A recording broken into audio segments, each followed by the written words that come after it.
그런 거에 대해서 공부를 해보도록 하겠습니다. 자, 그러면 이제 간단히 먼저 우리가 공부할 것 협회 조직이거든요.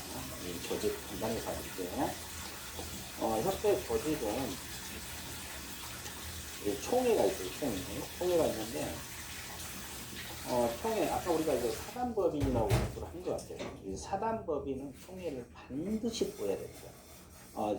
사단법인은 총회를 반드시 둬야 돼요. 그래서 이건 둘 수 있다는 게 아니라 반드시 둬야 됩니다.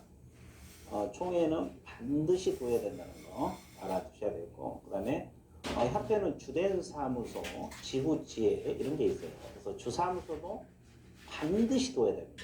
그래서 주된 사무소도 반드시 둬야 된다고 했는데, 우리가 얼마 전까지만 해도 주된 사무소는 서울특별시에 두어야 한다 이런 규정이 있었어요. 그런데 몇 년 전에 이 규정이 폐지가 됐거든요. 법에서 없어졌어요. 그렇다고 해서 이제 협회가 주된 사무소를 안 둔 게 아니라 주된 사무소는 둬야 되는데 서울에 안 둬도 관계는 없어요. 그러니까 다른 지방에 둬도 관계는 없는데 주된 사무소는 반드시 둬야 된다는 거. 주된 사무소는 반드시 둬야 된다는 거 이거 알아두시면 되고, 그 다음에 협회는 지부하고 지혜를 또 둘 수 있는데, 자 여기서 이제 알아둘 것이 이 지부지혜는 법률을 두는 게 아니에요. 정관사항이라는 거 알아두셔야 돼요. 법이 아니라 정관사항이라는 거 알아두셔야 되고, 그 다음에 시도의 지부를 이렇게 나와 있어요. 시군구의 지혜를 둘 수 있다. 시도의 지부입니다. 그럼 어떻게 되겠어요? 자, 예를 들어서요. 광주광역시 지부가 돼요. 광주광역시 지부, 시도니까. 그러니까 시도할 때는 특별시하고 광역시를 말하는 거예요. 광주광역시는 지부가 되고, 광주광역시 서구 그러면 서구에는 지회입니다. 지회. 그러니까 시도의 지부를 주는 거고, 시군구의 지혜를 둘 수 있어요. 근데 이제 이거 둘 다 또 뭐냐면, 이건 둔다라면 틀려버려요. 둘 수 있다는 거예요. 지부지혜는 둘 수 있다는 거예요. 지부지혜는 둘 수 있다. 지부하고 지혜는 둘 수 있다. 그리고 법률상이 아니라 정관상이라는 거 쉽게 얘기를 해주십니다. 그래서 경기도 지부, 남양주시 지회 이런 얘기가 된 거고. 자, 그 다음에 협회 회원들이 있거든요. 내가 앞 시간에도 강조를 했습니다만은 협회 회원은 그냥 공인중개사는 안 받아준다고 내가 여러 번 이야기했어요. 그냥 공인중개사는 안 받아주기라. 그럼 누가 되느냐? 협회 가입한 개업공인중개사. 협회 가입한 개업공인중개사라고 일단 강조했습니다. 근데 이제 모든 개공이 아니라 협회 가입한 개공입니다. 왜냐면 협회 가입은 의무사항이 아니거든요. 임의적 사항이거든요. 그러면 예를 들어서 협회 가입하지 않는 개업공인중개사도 있을 수 있잖아요. 협회 가입하지 않는 개업공인중개사도 있을 수 있는데, 여기서는 협회 가입한 개업공인중개사. 그리고 협회 가입은 의무사항이 아니라 이의사항이라는 거. 가입할 수도 있고, 안 할 수도 있어요. 그죠? 그 다음에 협회에서 교육, 위탁받아서 하거든요. 교육 위탁받아서 하는데, 실무교육을 할지, 직무교육을 할지, 연수교육, 이런 걸 협회에서 위탁을 받아서 할 수 있어요. 그러면 이 교육을 받는 것은 협회 회원들만 가입해서 교육을 받을 수 있는 건 아니에요. 이제 협회에서 운영한, 위탁받아서 하는 교육은 협회 회원도 받을 수 있지만, 비회원도 받을 수 있다는 거, 비회원도 받을 수 있다는 거. 그 다음에 협회에서 부동산 거래 정보망을 지금 현재 하고 있거든요. 이 정보망 가입도 회원뿐만 아니라 이 회원도 가입해서 이용할 수 있다는 거. 그 다음에 이 공개사업이 뭡니까? 공개조합. 보험사업이잖아요. 보험사업. 우리가 이제 보험 줄 때는 보증보험에 가입하는 방법, 공개 가입하는 방법, 공탁 가입하는 방법이 있잖아요. 그래서 협회에서 공개조합을 하고 있거든요. 그러면 이 공개조합도 마찬가지로 협회 회원뿐만 아니라 이 회원도 가능하다. 근데 이제 이 공개조합이 참 의미는 원래 이제 공개조합, 이 회원 간의 상호 구조를 목적으로 하거든요. 회원 간의 상호입니다. 회원 간의 상호 구조이기 때문에 회원들만 어차피 가입해서 이용할 수 있지 않느냐. 이렇게 생각할 수가 있는데 그게 아니에요. 그게 아니고 이 공제조합은 회원뿐만 아니라 비회원도 가입해서 이용할 수 있다는 거. 보험사도 회원이 아닌 사람도 가입해서 이용합니다. 부동산 거래 정보망도 마찬가지. 교육 이런 것이 별거 아닌 것 같아도 막상 이제 나중에 문제 나왔을 때 여러분들이 들기 쉬워요. 정확하게, 정확하게 네. 자, 그 다음에 화폐 업무에 대해서 좀 봐드릴게요. 자, 화폐 업무는 크게 여기서 보유 업무하고 수탁 업무가 있어요. 크게 두 가지로 나누는데, 보유 업무라는 것은 화폐 자기일이라고 해요, 자기일. 그러니까 여러분들도 자기일 있고, 부모가 할 일 있고, 자식들이 할 일 있고 막 그러잖아요.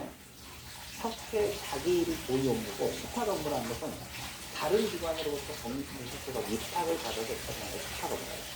다른 기관에서 하는 것을 공인중개사에서 위탁을 받아서 하는 것을 수탁 업무라는데, 이게 이제 시험에 나올 수가 있다는 거지. 고유 업무가 아닌 걸 골라라. 이렇게 나올 수도 있고, 또는 통합해서 화폐 업무가 아닌 걸 골라라. 이렇게 나올 수도 있어요. 그러면 공부하는 방법은 일단 고유 업무는 뭐고, 수탁 업무는 뭔가, 이 공부를 종합적으로 해야만이 어떤 문제가 나와도 해결할 수 있다. 자, 그러면 고유 업무 한번 봐드릴게요. 뭐 이거 당장 암기는 안 될 거예요. 이거 뭐 수탁이야 두 가지밖에 안 되니까 금방 기억을 하지만 고유 업무는 당장 기억이 안 될지라도 자꾸 읽어두셔야 돼요. 읽어두시다 보면 나중에 막판에 정리가 될 겁니다. 효는 품위유지입니다. 고유 업무입니다. 품위유지는 고유 업무고, 그 다음에 부동산 중개제도 연구 개선에 관한 업무가 있어요. 부동산 중개제도 연구 개선에 관한 업무. 부동산 중개제도 연구 개선에 관한 업무도 고유 업무가 됩니다. 고유 업무. 이게 협회 자기일이다 이 말이에요. 그리고 이제 3번 한번 봐보세요. 3번. 내가 왜 이 노란 색깔로 해놨을까요? 중요하니까 그러죠? 비교하라고. 회원 자질 향상을 위한 지도교육 연수. 자, 교육. 자질 향상을 위한 교육은 고유 업무입니다. 자질 향상을 위한 교육은 고유 업무. 근데 여기 보세요. 우리가 이제 좀 이따 배울 때는 실무교육하고 연수교육하고 직무교육이 있거든요. 이건 실시권자가 실무교육과 연수교육은 시도지사고 직무교육은 시도지사 등록반장이거든요. 이분들이 위탁을 해요. 위탁을. 공인중개사협회가 위탁을 해서 운영한다고. 그러니까 이걸 협회가 위탁받아서 한다 해서 수탁받는다 해서 수탁 업무 또는 위탁 업무 이렇게 표현하거든요. 그래서 그러면 내가 왜 이걸 강조를 하냐면 모든 교육이 수탁 업무가 아니란 거예요. 회원 자질 향상을 위한 교육은 고유 업무, 회원 자질 향상을 위한 교육은 고유 업무고, 실무교육, 직무교육, 연수교육은 수탁 업무라는 거 항상 기억을 해주셔야 돼요. 회원 자질 향상을 위한 교육은 고유 업무고, 직무교육, 연수교육, 직무교육 이건 수탁 업무. 다른 기관부터 위탁을 받아서 처리한다. 그래서 이런 거 염두에 두시고, 그 다음에 고유 업무 중에 하나가 회원 윤리 현장 제정 및 실천이에요. 윤리 현장 제정 및 실천, 이런 것도 고유. 그 다음에 부동산 정보 제공에 관한 업무, 이것도 고유. 그 다음에 또 6번이 중요하죠. 공제사업입니다. 공제사업은 고유. 여러분들 공제사업이 뭡니까? 보험사업이잖아요. 보험사업. 우리가 이제 보험 들 때 보증보험에 가입하는 방법, 공제에 가입하는 방법, 공탁하는 방법 있잖아요. 그래서 협회에서 공제사업을 운영하고 있거든요. 그래서 이 회원과는 상호 구조를 목적으로 해요. 상호 구조를 목적으로 한 것이 공제사업인데, 이 보험사업은 협회 자기 일입니다. 이거 수탁 업무가 아니에요. 이게 쉽게 말해서 다른 기관으로부터 위탁받아서 처리하는 업무가 아니다. 다른 기관으로부터 위탁받아서 처리하는 업무가 아니고 협회 자기 일입니다. 그래서 공제사업은 협회 자기 일이라는 거 여러분들이 반드시 기억을 해주셔야 돼요. 그리고 고등학교 협회 설립 목적 달성을 위해 필요한 업무, 이것도 이제 협회 고유 업무가 됩니다. 그 다음에 수탁 업무 다시 한번 볼게요. 수탁 업무는 교육 중에서 실무교육, 직무교육, 연수교육은 수탁 업무고, 그다음에 시험. 여기서 시험은 어떤 시험을 말하겠어요? 공인중개사 자격시험을 말하는 거예요. 그러면 이제 공인중개사 자격시험 실시권자가 우리가 이제 그 앞쪽에서 배웠거든요. 시험 실시권자가 누굽니까? 다시 한번 봐드릴게요. 원칙적으로 누구라고 배웠어요? 시도지사라고 배웠잖아요. 예외적으로 누구라고 했어요? 국토교통부 장관이라고 배웠어요. 그래서 국장. 그러면 이 시험 시행 업무는 원칙적 시험 시행기관이 시도지사고 예외적으로 국토교통부 장관이거든요. 그러면 생각해봐요. 국토교통부 장관 바빠 죽겠는데 시험 공인중개사 시험 하겠어요? 아니잖아요. 그래서 이제 이 공인중개사 시험은 공인중개사 협회랄지 학교랄지 아니 학교가 아니고 공인중개사 협회랄지 공기업준정부에서 위탁을 받아 처리하잖아요. 그래서 공인중개사 협회가 공인중개사 시험에 관한 업무를 위탁을 받아서 처리할 수 있다. 그래서 수탁 업무 또는 위탁 업무 이렇게도 표현을 하고 있어요. 그래서 이제 여러분들이 자, 협회 업무 중에서 고유 업무는 뭐고 수탁 업무는 뭔가 이것을 명확하게 정리를 해둔 게 좋겠다. 그래서 이렇게 정리를 해봤습니다. 자, 그 다음에 이제 공제사업에 대해서 집중적으로 공부할 거예요. 협회는 공제사업이 공부할 게 많아요, 사실. 방금 이야기했던 공제사업은 보험사업이고 고유 업무라고 했죠. 고유 업무라는 건 협회 자기이라고 했어요. 그럼 공제사업 의의와 목적 한번 봐드릴게요. 자, 협회는 개공 손해배상 책임을 보장하게 하여 보험 사고 터지면 보험사업이잖아요. 공제사업을 할 수 있다. 이게 중요하네. 자, 공제사업은 고유 업무기 때문에 하여야 한다라면 틀려버려요. 할 수 있습니다. 이거 공제사업은 하여야 한다라면 틀려버려요. 이제 수험생들이 왜 자주 틀리냐면 고유 업무라고 공부를 해놨어. 고유 업무니까 공제사업은 반드시 해야 되지 않느냐 이렇게 생각하기 쉬워. 이렇게 생각하기 쉬운데 공제사업은 할 수 있습니다. 그러니까 해도 되고 안 해도 돼요. 이렇게 생각해봐요. 우리가 회원들이 많으면 협회에서 공제사업을 할 거예요. 그러면 공제 가입한 사람도 많으니까 운영을 할 수가 있어요. 근데 만약에 회원이 적다 생각을 해요. 아까 우리가 창립총회 회원 600인 이상이면 일단 창립총회 거치잖아요. 회원이 뭐 한 1000명 가지고 누가 공제 가입하라고 하면 그 돈 가지고 공제사업 운영하겠어요? 만약에 개공이 하나 사고 쳐버리면 몇 억씩 배상을 해줘야 되는데 그 돈으로 운영이 되겠냐고. 안 되죠. 그러니까 공제사업은 우리 회원들은 뭐 보증보험에 가입하라 이렇게 맡길 수가 있는 거지. 그래서 이제 공제사업은 의무사항이 아니에요. 공제사업은 해도 되고 안 해도 되는 겁니다. 안 해도 돼요. 그래서 여기는 공제사업은 해야 한다라면 틀려버려요. 할 수 있다. 이걸 염두해서 공부를 하시면 되고, 그 다음에 공제사업은 회원과는 상호 부조를 목적으로 한다 했어요. 아까 회원이 누구라 그랬어요? 개업공인중개사를 했잖아요.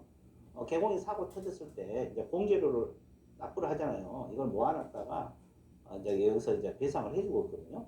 해주는데 택시 공제도 있고 그러잖아요. 택시 공제 뭐 이렇게 공제 조합을 하잖아요. 그러면 이런 것은 회원과는 상호 구조를 목적으로 한다는 거. 그리고 앞에서도 이야기했지만 협회는 영리법인이 아니라 했어요. 비영리법인, 공제사업도 비영리사업입니다. 회원과는 상호 구조를 목적으로 하는 거. 자, 과거에 뭐 이거 시험은 자주는 안 나오는데 과거에 친목도모라고 한번 나온 적이 있어요. 그건 아니고 상호 구조를 목적으로 한다는 거 봐주시면 되겠습니다. 자, 그 다음에 공제규정의 승인. 자, 공제규정을 제정을 해서 국토교통부 장관의 승인을 받아야 되고 공제규정을 변경할 때도 같다 이렇게 나와 있어요. 공제규정을 제정하는 것도 승인, 공제규정을 변경하는 것도 승인, 공제규정을 제정하는 것도 승인, 변경하는 것도 승인입니다. 자, 우리 과목을 공부하다 보면 신고도 있고 보고도 있고 인가도 있고 승인도 있고 통보도 있고 그래요. 그때그때 공부하세요. 이 공제규정은 승인사항입니다. 국토교통부 장관 승인. 우리 과목에서 승인은 많지 않아요. 여기서 이제 한 두세 개 나오고 앞쪽에서 하나 나와요. 제가 종합적으로 봐드릴게요. 공제규정 제정 변경은 승인사항이라는 거. 그 다음에 이 공제사업 범위가 나와 있어요. 공제사업은 어떤 걸 하느냐? 공제기금의 조성 및 공제금 지급에 관한 사업 하나하고 공제사업 부대 업무로서 공제규정으로 정한 사업 두 가지입니다. 자, 공제사업 범위는 공제기금의 조성 및 공제금 지급에 관한 사업. 자, 공제사업 부대 업무로서 공제 규정으로 정하는 사업 두 가지고. 자, 이 공제 사업을 운영하려면 회원들로부터 공제료를 받거든요. 자, 우리가 보험회사 같은 보험료란 말을 쓰는데 여기는 공제니까 공제료란 말을 써요. 비슷해요. 표현만 다르지. 그러면 이제 일정 비율을 적립을 해놔야 돼. 왜냐면 공제를 받아갖고 다 써버리면 나중에 사고 터졌을 때 배상할 돈이 없잖아요. 그래서 일정 비율을 책임 준비금으로 적립하라는 거지. 그것이 이제 시험에 자주 나오는데 이 셋다 신경을 써주세요. 자, 협회 총 수입액이 아닙니다. 공제료 수입액이라는 거 신경 써줘야 되고, 과거에 총 수입액 이렇게 출제돼서 이건 틀려요. 공제료 수입액입니다. 그리고 이제 100분의 10, 10%죠? 이거 알아두고 이상입니다, 이상. 이내 그럼 또 틀리겠죠. 자, 공부할 때 대충 읽어놓지 말고, 책임 준비금은 공제료 수입액이라는 거 신경 써야 돼. 총 수입액이 아니라, 협회 총 수입액이 아니라 공제료 수입액. 그리고 20%가 아니라 100분의 10, 이내가 아니라 이상이라는 거. 그러니까 이걸 바꿀 수도 있고, 이걸 바꿀 수도 있고, 이걸 바꿔서 쉽게 할 수가 있어요. 그러니까 이거 100분의 10만 열심히 외우지 말고, 앞에 뒤에까지 다 신경 써서 공부를 하시라. 자, 또 이제 공부하신 분들이 100분의 10만 열심히 앞에 바꿔서 틀려고. 총 수입액은 100분의 10 이상으로 좋다고 듣고 나오고. 그러니까 계속 틀리는 거예요. 공개로 수입액입니다. 그리고 100분의 10이란 말, 이상이란 말, 반드시 기억을 해주시면 됩니다. 자, 그 다음에 협회는 공제사업을 다른 회계와 구분하여 별도 회계로 관리하라 이렇게 나왔어요. 자, 협회는 회원들로부터 회비도 받잖아요. 그럼 이 공제사업은 보험사업이잖아요. 그럼 다르잖아요. 근데 이걸 통합 관리하면 안 되지.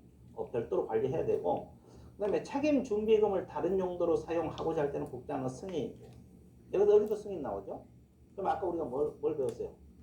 공제 규정 재정 변경도 승인. 자, 책임 준비금을 다른 용도로 쓸 때도 승인. 그리고 여기서 뭐라고 표현했어요? 사용하고자 그랬죠, 하고자. 하고자란 말은 사전 승인이란 말이에요, 사전. 그러니까 이 승인 받을 때도 사후 승인이 아니라 사전 승인을 받아라. 사전 승인을 받아라.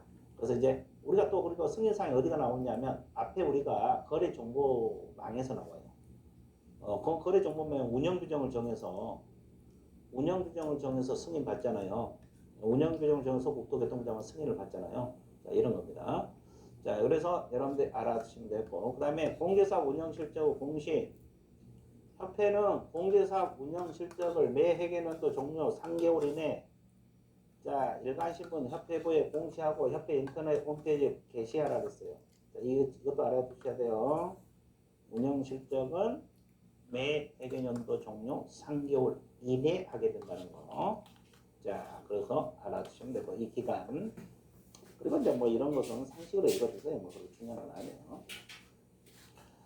자, 그 다음에 재무 건전성 유지가 나와 있어요. 재무 건전성 유지. 자, 협회는 공제급 지급 능력하고 경영 건전성을 확보하기 위하여 다음 각호 사항에서 대통령이 정하는 재무 건전성 기준을 지켜야 된다. 자, 재무 건전성 기준을 지켜야 된다. 그 세 가지가 뭐냐? 세 가지가 자본의 적정성, 자산의 건전성, 유동성 확보.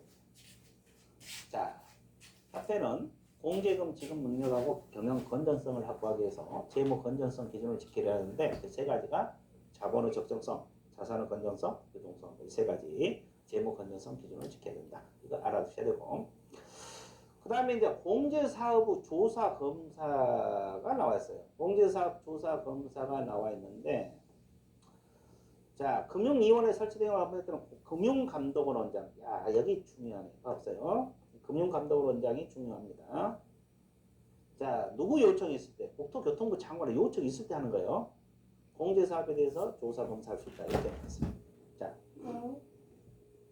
지금 우리가 이제 계속 배워나가고 있지만, 공인중개사협회는 대부분 국토교통부 장관이 무슨 행위를 해요? 감독도 하고, 자, 여러 가지 권한들이 대부분 국토교통부 장관이에요. 근데 공제사업 조사 검사만큼은 금융감독원원장이에요. 자, 이게 좀 특이해요. 자, 그래서 대부분 공인중개사협회는 국토교통부 장관의 권한인데 공제사업 조사 검사만큼은 금융감독원 원장이다.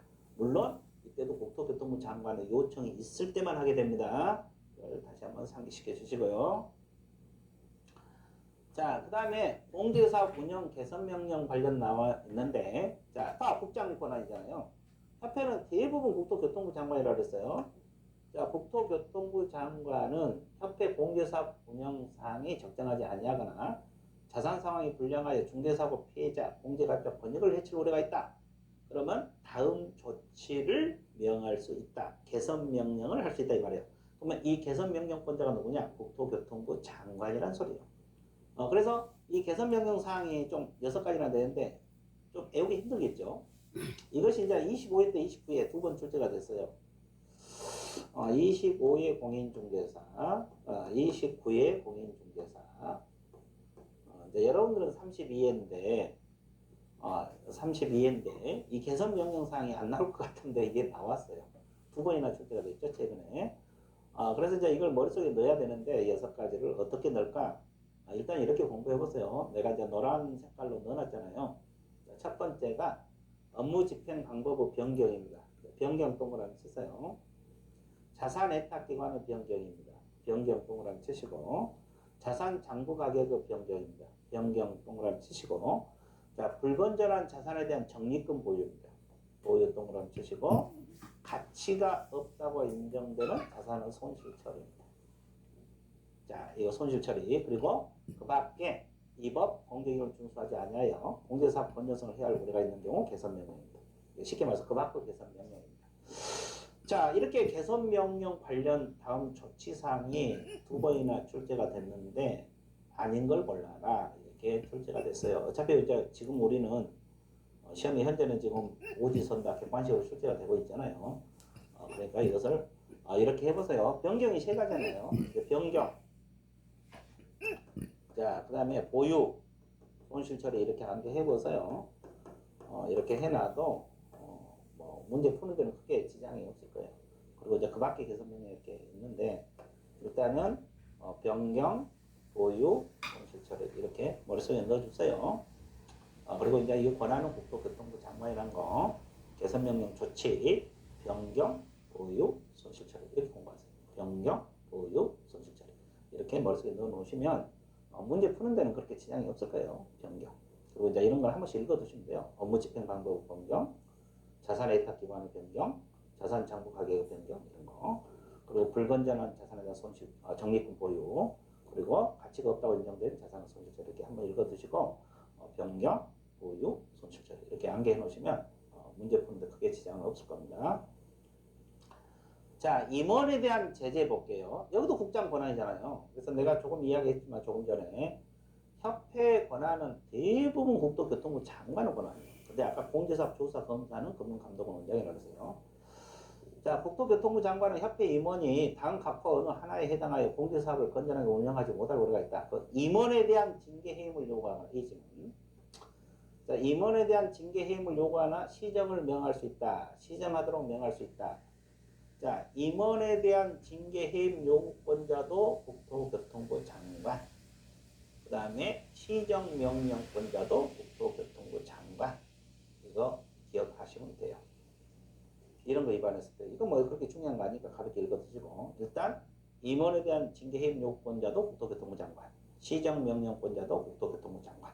개선명령권자도 국토교통부 장관. 근데 아까 우리가 배웠죠? 공제사업 조사 검사만큼은 금융감독원 원장이 한다는 거. 자, 그 다음에 협회는 이 공제사업 운영위원회라고 했어요. 이 위원회가 뭐예요? 여러 명 구성됐다는 소리죠.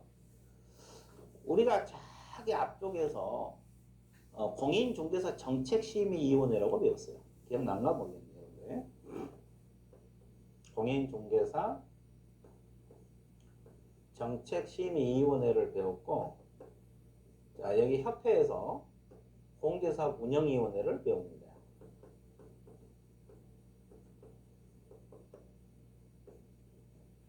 자, 우리가 앞에서 정책심의위원회를 배웠고 지금 공인중개사협회에서 운영위원회를 배우거든요. 자, 그럼 여기 보세요. 이것도 이온이고 여기도 이온이잖아요.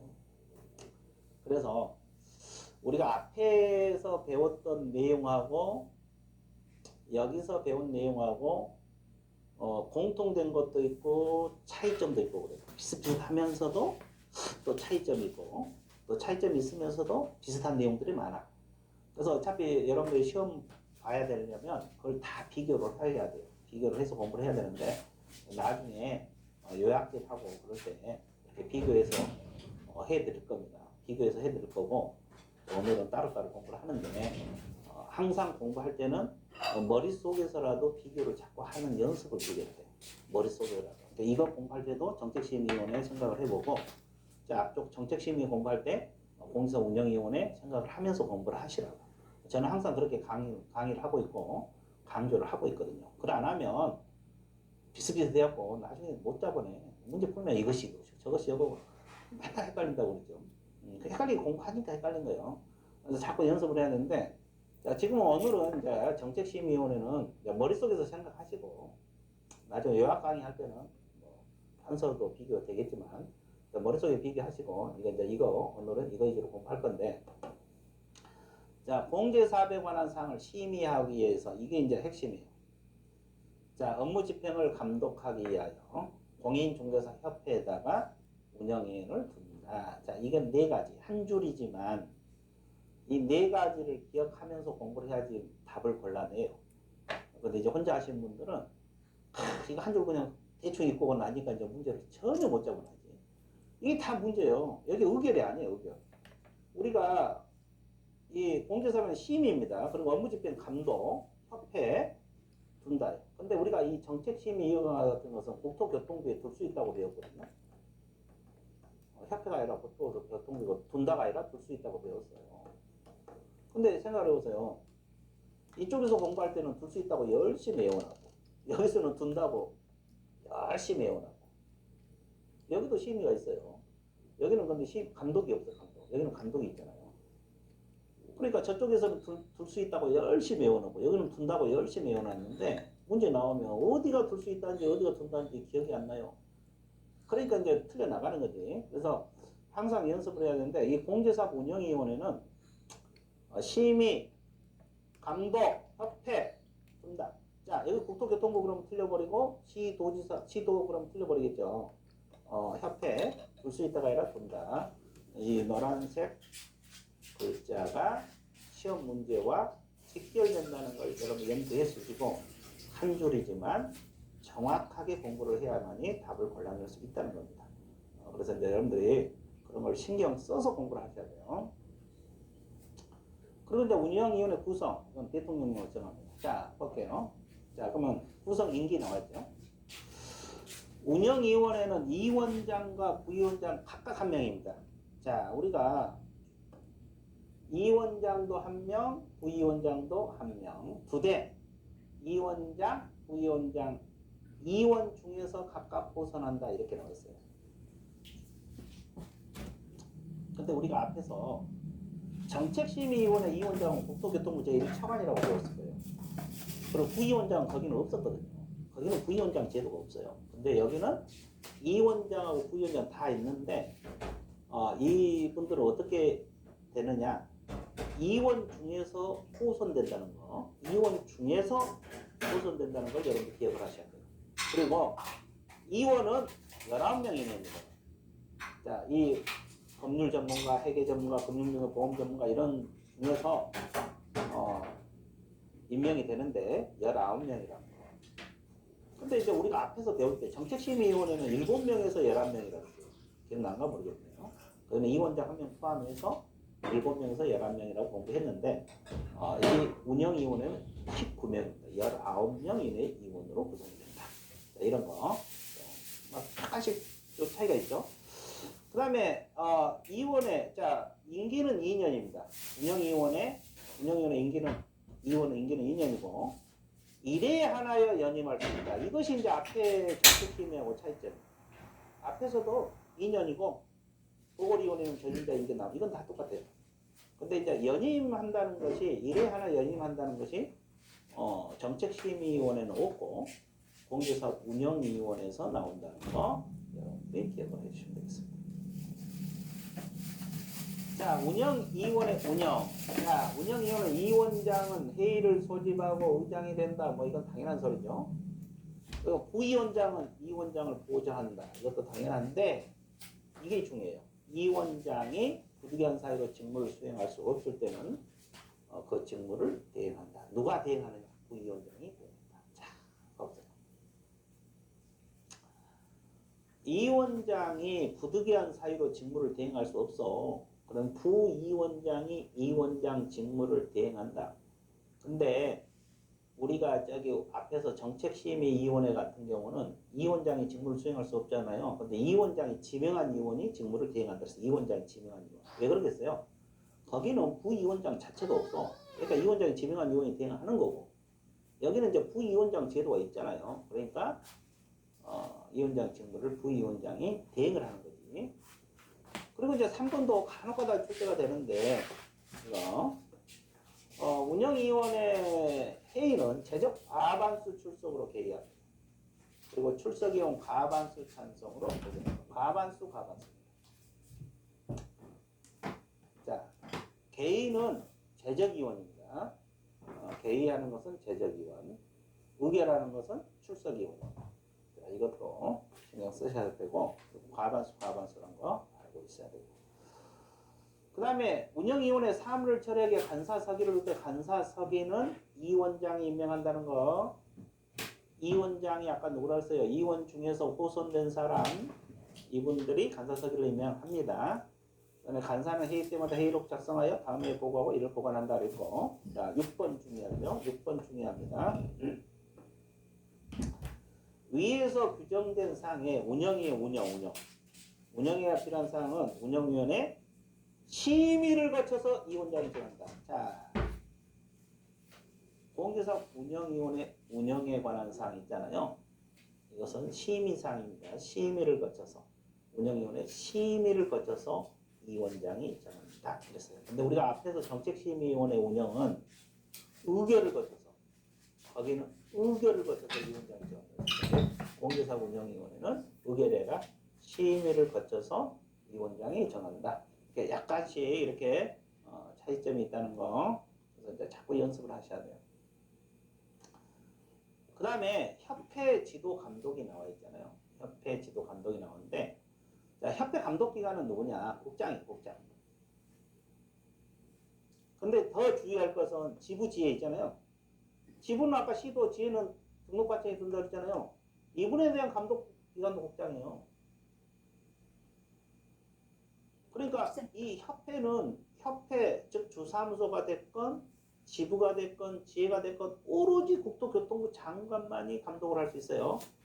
근데 왜 이 주의할 사람이 수험생들이 자주 틀려요. 왜 그러냐면 지부는 시도에 설치된다고 지회는 시군구에 설치된다. 그러니까 시도지사나 등록관청도 지부지회를 감독할 수 있을 것 같죠? 근데 아니에요. 그러니까 시도지사가 지부 감독한다는 거 좋다고 찍고 나오는데 그게 아니고 지부지회는 설치는 어디가 되든 감독만큼은 오로지 국토교통부 장관이에요. 협회 주사무소가 됐건 지부가 됐건 지회가 됐건 감독만큼은 오로지 국토교통부 장관만이 된다는 걸 여러분들 주의 깊게 공부하셔야 돼요. 자, 그래서 협회는 대부분 국토교통부 장관이잖아요. 종합 정리해 드릴게요. 아까 우리가 뭘 배웠어요? 개선명령 있잖아요. 개선명령권자도 국토교통부 장관. 임원에 대한 징계 해임 요건자도 국토교통부 장관. 시정명령권자도 국토교통부 장관. 지금 배운 협회 지도 감독, 지부지회 감독도 국토교통부 장관. 대부분 국토교통부 장관이잖아요. 협회 관련해서는. 그런데 아까 공제사업, 조사, 검사만큼은 금융감독원 원장이라고 배웠잖아요. 그래서 이제 대부분 국토교통부 장관 권한이라는 거. 특히 지부지회도 국토교통부 장관이 감독한다는 거. 자, 감독하는 방법은 크게 두 가지예요. 자, 그 업무에 관한 사항을 보고하게 하거나 이렇게 나와 있죠. 자료 제출, 그 밖에 필요한 명령을 할 수 있다. 그러니까 업무에 관한 사항 보고시키게 하게 할 수 있고 자료 제출을 명해서 이걸 행정명령이란 말을 써요. 행정명령. 자, 이거 보고하게 하거나 자료 제출 그밖에 필요한 명령할 수 있다. 이걸 행정명령이란 말을 쓰고 그렇게 굳이 한다면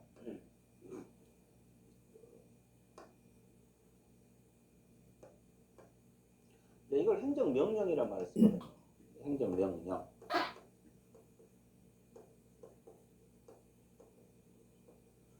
그리고 이제 사무소에 출입해서 조사하는 거 있잖아요. 직접 사무소에 들이닥쳐서 이걸 행정조사란 말을 써요. 행정조사. 그래서 이제 감독하는 방법입니다. 자료 제출을 명해서 하는 것을 행정명령, 사무소에 들이닥쳐서 하는 걸 행정조사. 그러면 사무소에 출입해서 조사할 때는 그냥 게 아니라 증표를 내보여야 돼요. 증표. 이 증표가 뭐냐? 공무원증하고 공인중개사 협회조사검사증명서라는 게 있어요. 이걸 내보이면서 하게 돼 있어요. 자, 그리고 이제 협회가 감독 위반하면 500만 원 과태료고, 이 증표 있잖아요. 증표 방금 이야기한 것이 공무원증하고 협회조사검사 증명서, 이걸 내보이면서 감독을 하라. 내보이면서 감독을 하라. 자, 그 다음에 협회 보고 있죠. 아까 협회는 사단법인이라 그랬어요. 그래서 사단법인은 총회를 반드시 둬야 된다 그랬고, 총회 의결사항은 보고를 해야 돼. 이거 신경 써야 돼요. 총회 의결사항 중에서 지체 없이 기간입니다. 알아야 되고 보고 알아야 돼요. 자, 이 보고에다 신경 써요. 지체 없이도 중요하지만 이 보고. 총회 의결사항은 보고사항입니다. 내가 아까도 얘기했죠. 승인, 보고, 인가, 승인, 통보, 뭐 신고 여러 가지 있지만 보고가 우리 공인중개사법에서는 한 두 군데 나와요. 공인중개사법, 뭐 부동산거래 신고에 관한 법, 실무 이거 빼고 우리 공인중개사법에서만 두 개 나오는데 그중 하나입니다. 총회 의결은 지체 없이 보고입니다. 자, 어디에다 보고하냐? 국토교통부 장관에 보고해요. 다 문제예요. 이것도 문제가 될 수 있고, 이것도 문제가 될 수 있고, 국토교통부 장관, 이것도 문제가 될 수 있어요. 보고사항입니다. 총회 의결은 보고사항이란 거, 국토교통부 장관에게 지체 없이 보고한다는 거 알아주시면 되고, 그리고 협회는 지부 지회를 둘 수 있다고 앞쪽에서 배웠죠? 그러면 지부는 시도에 설치가 되고 지회는 시군구에 설치가 된다고 했어요. 근데 설치한 때는 시도지사, 지부는 시도지사에게 신고입니다. 신고상이에요. 지회는 등록관청. 등록관청이 뭔데요? 시장군수 구청장을 말하죠. 시장군수 구청장. 여기다 신고를 하게 됐어요. 그러면 지부는 시도에 설치하니까 시도지사에게 신고하는 거고, 지회는 시군구에 설치가 되니까 시장군수 구청장에게 신고가 되는 거예요. 자, 억지로 외우지 말고, 지부는 시도에 설치되니까 시도지사에게 신고, 지회는 시군구에 설치되니까 시장군수 구청장에게 신고. 그걸 법에서는 등록관청이라고 표현하고 있죠. 그거. 근데 더 중요한 것이 뭐냐? 이거 설치 한때 신고하라.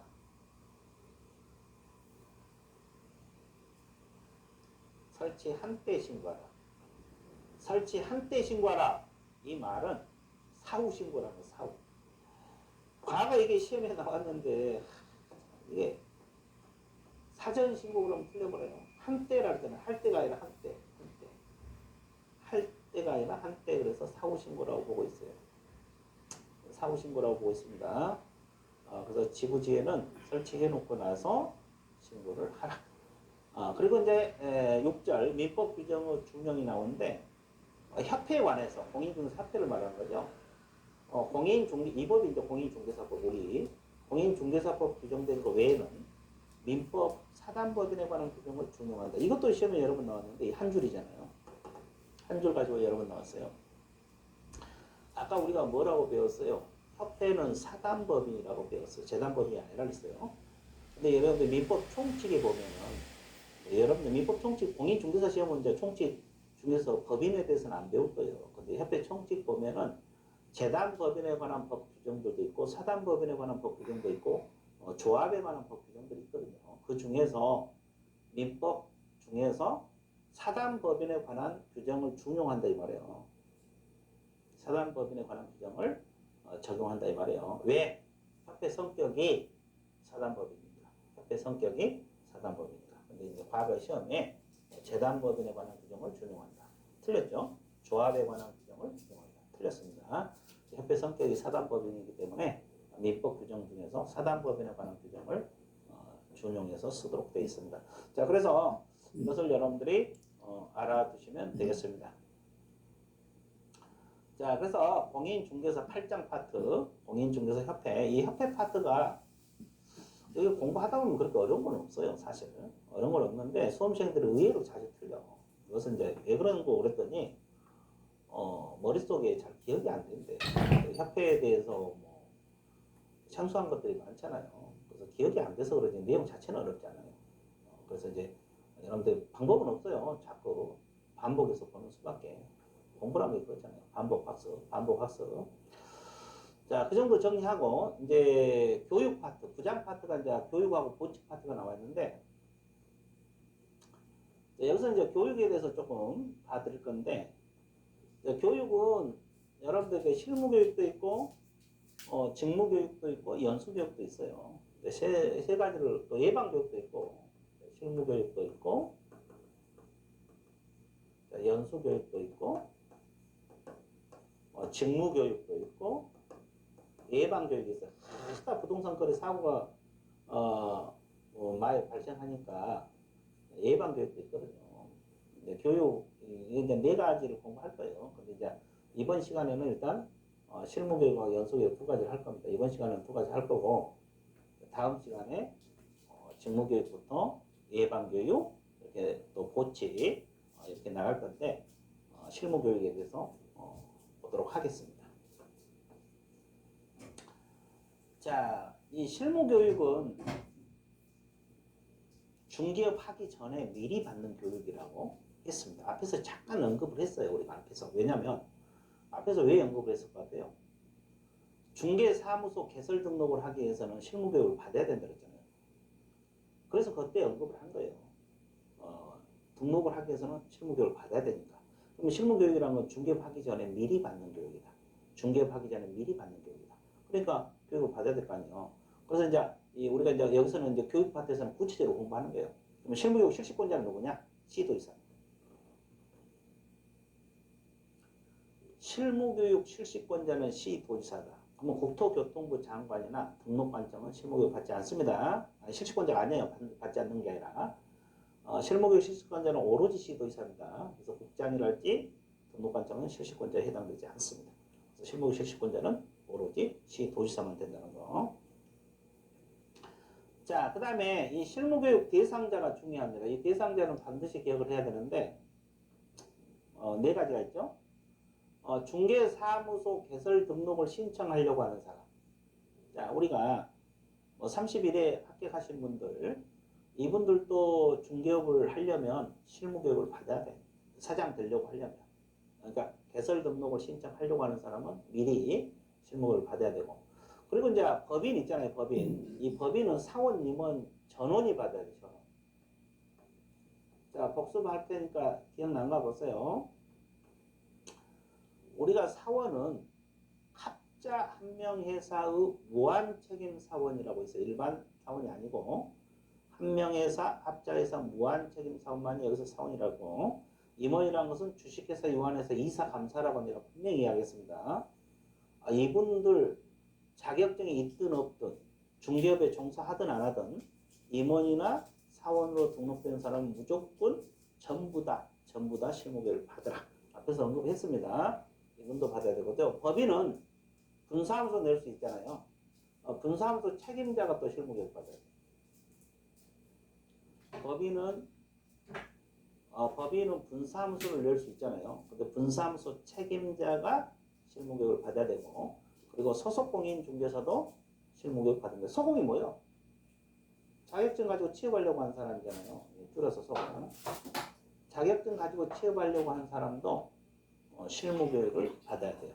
법인 밑에 취업을 하든 개인 계정 밑에 취업을 하든 다 실무교육을 받아야 돼요. 그래서 실무교육 대상자들 네 가지 반드시 기억을 하셔야 되는데요.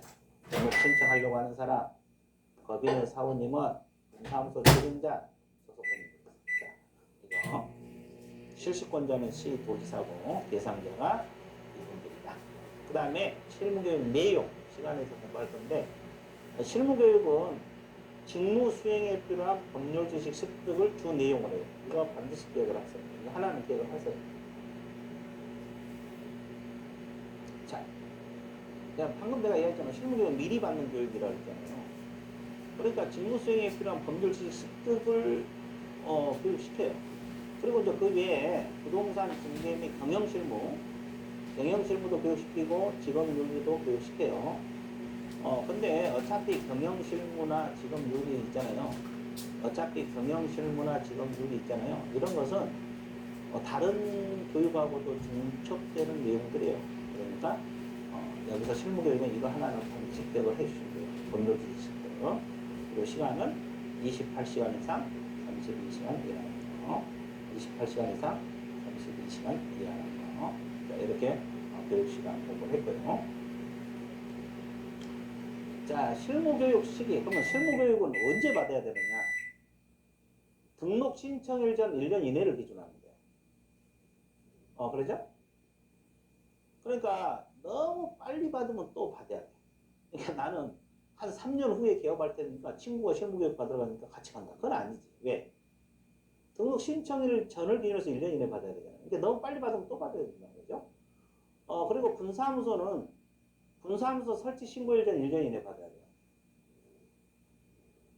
왜냐하면 분사무소 설치 신고하라고 할 때 실무교육 수료증 사본을 제출해야 되거든요. 분사무소 설치 신고일 전 1년 이내. 그리고 이제 아까 소공도 실무교육 받으라 했어요. 이분들은 고용 신고일 전 1년 이내.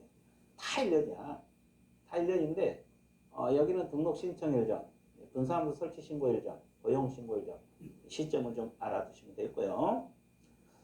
그 다음에 실무교육을 안 받아도 되는 경우가 있잖아요. 면제되는 경우.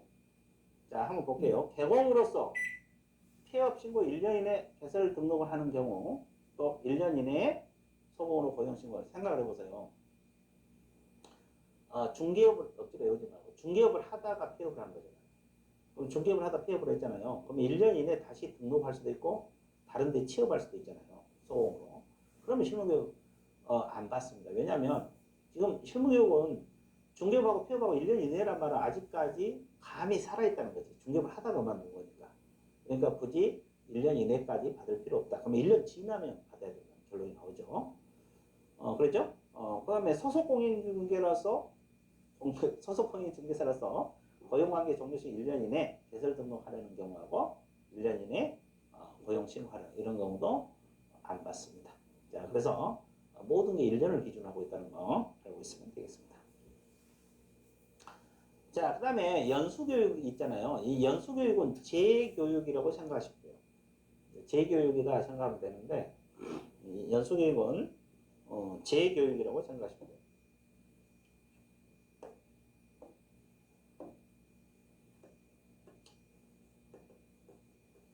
이 재교육 성격을 가지고 있어요. 재교육 성격을 가지고 있는데 그러면 어떤 사람이 연수교육을 받아야 되느냐, 이제 이런 거, 또 언제 받아야 되느냐, 교육 내용이 뭐냐, 시간은 몇 시간이냐, 아까 실무교육처럼 이렇게 비교해서 공부를 할 겁니다.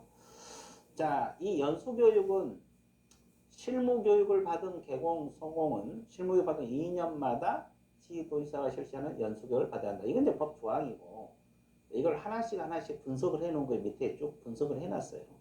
이건 법 조문이고. 이걸 이제 하나씩 분석을 해 놓은 건데, 연수교육 실시권자는 시도지사입니다. 자, 아까 우리가 실무교육 실시권자도 누구라 그랬어요? 시도지사. 연수교육 실시권자도 시도지사. 관점 같죠? 실무교육 실시권자도 시도지사. 연수교육 실시권자도 시도지사. 그럼 받는 사람이 누구냐? 대상자. 여기는 실무교육을 받은 개공하고 소공이다. 자, 여기는 실무교육을 받은 개공하고 소공이다. 실무교육을 받은 개공하고 소공이다. 자, 이분들이 대상이에요. 아까 내가 재교육 성격을 가지고 있다 그랬잖아요. 실무교육 받았던 개공, 소공. 보조는 연수교육 안 받죠? 자, 그럼 연수교육은 내용은 뭐냐? 법, 제도, 변경. 이거 하나는 반드시 기억하셔야 돼요. 자, 이거 하나는 반드시 기억하라고. 생각을 해보세요. 억지로 외우지 말고 억지로 외우면 잊어먹으니까. 방금 내가 분명히 했어요. 분명히 이야기했는데 재교육이라고 했잖아요. 재교육. 이 연수교육, 재교육 성격을 가지고 있다. 재교육 성격을 가지고 있다. 그러면 우리가 법이 자주 바뀌잖아요. 공법 자주 바뀌지, 세법, 세율 자주 바뀌지, 또 공인중개사법 바뀔 수도 있고, 법이 자꾸 바뀌잖아요. 근데 중개업을 하려면 법을 알아야 되죠. 우리 과목 예를 들면 주택임대차법고, 상가건물 임대차법고, 계약갱신 요구권, 뭐 신설이 되기도 하고, 바뀌기도 하고. 그런데 이런 것을 공부를 안 하면 개업공인중개사가 되겠습니까? 여러분들 평생 공부해요. 중개업을 하려면 공부를 해야지. 근데 간혹가다 이래요. 중개업을 뭐 5년, 10년 하신 분들이, 제자분들이 전화 와가지고 그걸 물어봐. 답답해 죽겠지. 아니, 자기들이 중개업을 하면서 왜 나한테 와서 물어보냐고. 몇 년씩 지났는데 전화번호 또 어떻게 알고 전화를 하는지 모르겠어요. 자, 그러면 그걸 찾아봐도 돼요. 근데 굳이 찾아보기 싫으니까 전화 와서 어떠냐 이렇게 물어봐. 그러죠? 그래서는 안 되고. 그래서 이제 이 연수교육 같은 건 재교육 성격이잖아요. 그래서 이제 법 제도가 자주 바뀌잖아요. 그런 걸 교육시키는 거예요. 교육시키는 거. 그리고 이제 이 중개비 경영 실무 있잖아요. 이건 이제 아까 실무교육에서도 있었고, 직업윤리도 마찬가지. 실무교육에도 있었습니다. 그래서 이제 이런 거 공통적인 나놓고, 이 연수교육은 재교육 성격을 가지고 있는데, 법하고 제도가 자주 바뀌니까 이걸 교육시킨다. 아까 실무교육은 처음 중개하기 전에 받기 전에 받는 교육이기 때문에 직무 수행에 필요한 법률 지식 습득을 교육시킨다. 이렇게 알고 있으면 돼요. 그리고 경영 실무랄지 직업윤리는 공통이니까 그런 건 신경 안 써도 되고, 이거 하나는 반드시 기억을 해주셔야 되고, 그 다음에 연수교육 시간은 12시간에서 16시간입니다. 12시간에서 16시간 이하입니다. 이걸 또 기억을 해 주시면 되겠습니다. 자, 그 다음에 연수교육은 몇 년마다 받아야 되냐? 2년마다 받아야 돼요. 자, 교육을 받은 후. 자, 이거 어떻게 계산을 해요? 교육을 받은 후. 그러니까 실무교육을 받고, 실무교육입니다. 실무교육을 받고 2년 지나면 연수교육 받아야 돼요. 연수교육 받아야 되고, 연수교육 받았잖아요. 그럼 또 2년 지나면 연수교육 또 받아야 되죠.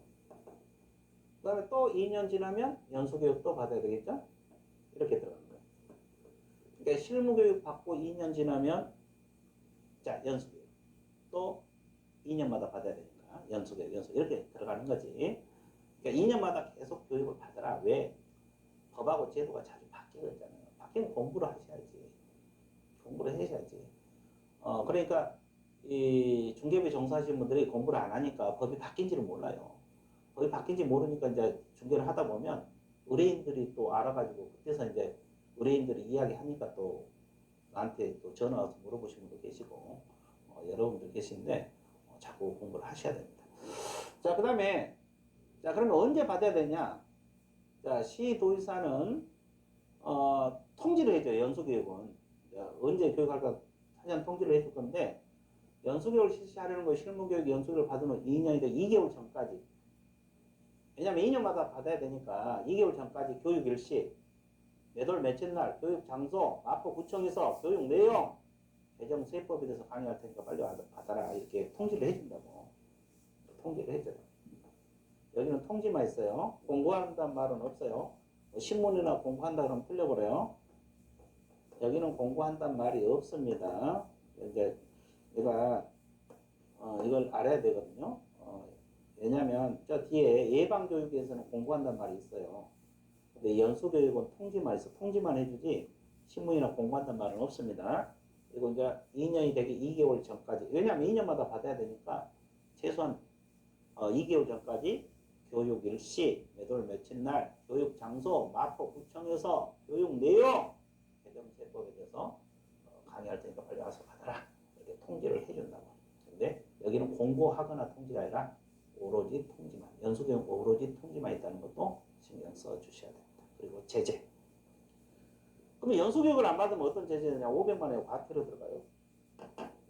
아까 12시간에서 16시간인데, 아까 내가 얘기했잖아요. 연수교육 시간이 12시간에서 16시간이라고 그랬잖아요. 이걸 안 받으면 500만 원의 과태료 처분 들어가요. 그죠?